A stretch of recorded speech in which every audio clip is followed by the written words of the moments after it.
ai është shfaqur si trumpist i madh. Bile mund të them edhe i dashuruar me Trumpin. I kemi edhe Sazanin.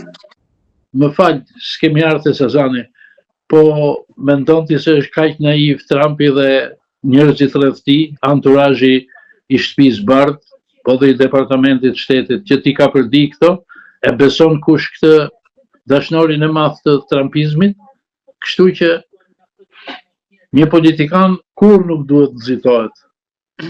Aq më tepër politikani i një vendi të vogël kur kërkon të bëj rolin e të rëndësishmit, e protagonizmit në delirin e madhështisë, edhe rolin e gjykatësit të madh të politikës botërore dhe marrëdhënieve ndërkombëtare.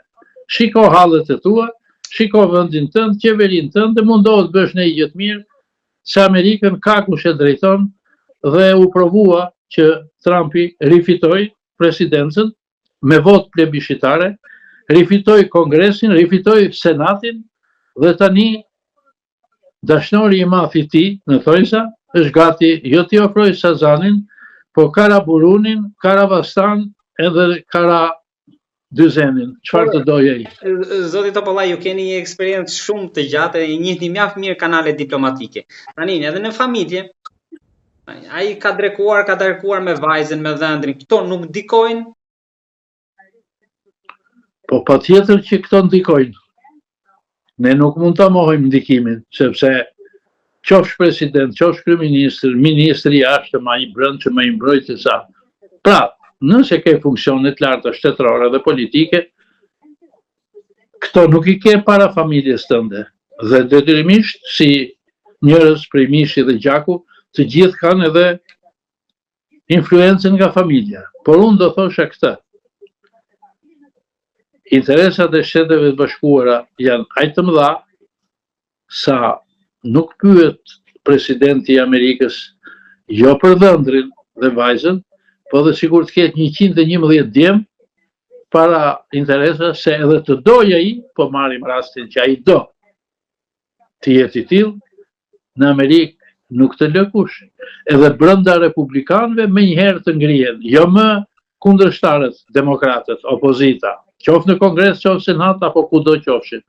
Prandaj dhe Trumpi është aq i mençur se po të mos ishte i tillë, nuk zgjedhesh 2 herë president, bile këtë herë në dytë me më shumë vota, pra me votë gati plebiscitare, dhe je di.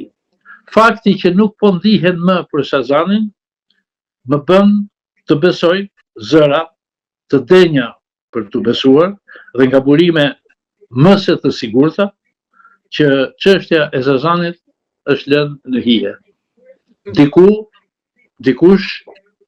Dikujt i ka thënë ja, nuk e duam. Me kushte të tilla që të lëm ne të bësh ti çfarë të duash, nuk e duam Sazanin. Dakor? Nuk, me sa kuptova, domethënë që marrëveshja është thyer për Sazanin. Unë nuk e thash këtë, dua të jem pak më i saktë se nuk më lejohet në diplomaci, duhet të jesh i kujdesshëm sepse çdo fjalë keq interpretohet. Unë nuk e thash këtë, por e nënkuptova që me sa duket kështu do të jetë. Vula përfundimtare nuk është vënë. As për po, as për jo. Po heshtja anon nga joja, do të thotë që ata vështirë se do ta kërkojnë më Sazanin. Zoti Topollaj, ju çfarë prisnin duke llogaritur të 90 diçin, në fund të këtij 90 diçi? Konkretisht, se shumë sikur e tham që është folur të diskutuar, por konkretisht.